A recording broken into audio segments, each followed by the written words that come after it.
I never imagined that I would be the one to take down the notorious HOA president in our neighborhood, but when someone breaks into your home, you don't exactly have options. Let me explain how it all started. I moved into Oakwood Estates around 6 months ago. It appeared ideal, peaceful streets, impeccably kept lawns, and generally welcoming neighbors. Mostly welcoming, at least. In my very first week, as I was still unpacking boxes, there came a sharp knock on my door. There stood a woman in her 50s, with a neat blonde bob haircut and dressed in a blazer that practically announced, "I demand to speak to your manager.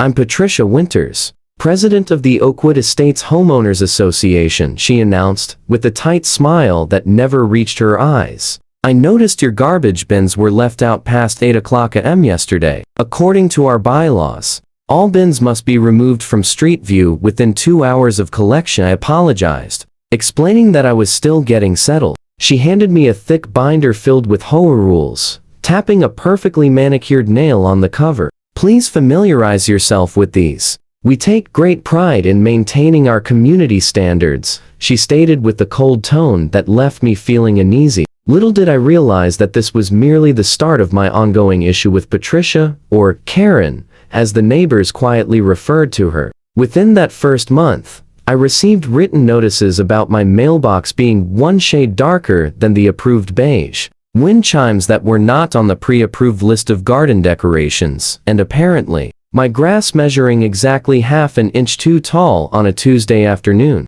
At first, I complied with everything. I was new and wanted to be a considerate neighbor, but the violations grew increasingly petty and frequent. One evening, I overheard my next-door neighbor, Tom, cautioning his visiting sister about Karen's inspection habits. "She patrols the area with a ruler and a color swatch book," Tom explained. "But the worst part is that some residents swear she has entered their yards when no one was home. The HOA holds master keys for emergencies, and rumors suggest she uses them whenever it suits her." That conversation sent a shiver down my spine. The following day, I decided to install a full security camera system. 4 outdoor cameras and 3 indoor ones, all linked directly to my phone. I didn't expect to truly need them, but it seemed wiser to be prepared. For the next few weeks, things remained relatively calm. I received only 2 violation notices, one for leaving a garden hose uncoiled in plain view,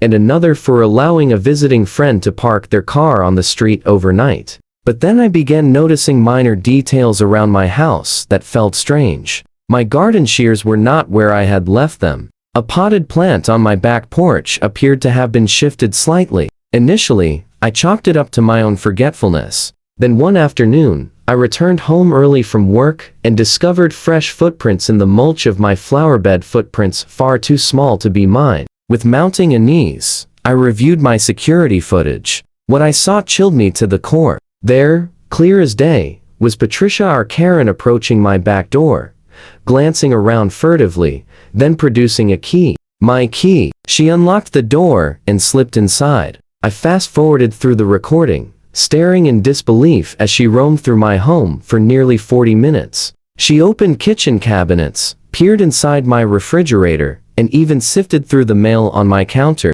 She measured the height of my curtains, checked my bathroom for mold, and at one point actually sniffed my laundry hamper with a look of disgust. Throughout it all, she jotted notes on a clipboard and occasionally snapped photos. I could hardly process what I was witnessing. This went far beyond any HOA rule infraction. This was breaking and entering. This was criminal. I immediately backed up the footage to several devices and contacted the police. When the officer arrived, I showed him the video evidence. His face grew more serious with every minute. "Sir, this is clear-cut unlawful entry," he said. "Do you wish to press charges?" Did I want to press charges against the neighborhood HOA president who obviously had far too much time and authority on her hands, the woman who had been tormenting me with trivial violations while committing a grave crime herself? Absolutely, I did. But first, there was a board meeting I needed to attend. The monthly HOA meeting was set for the next evening, and I arrived early, laptop in hand. Karen was at the front of the room reviewing her agenda when I walked in. She barely acknowledged me, offering only a dismissive glance. We'll begin with new violations, she announced, once the meeting started. Starting with 1472 Oakwood Drive. That's you, Mr. Reynolds. She gave me a pointed look. Your porch light is not the approved wattage, and, actually, I interrupted, standing up. I'd like to discuss a serious violation of both HOA rules and state law.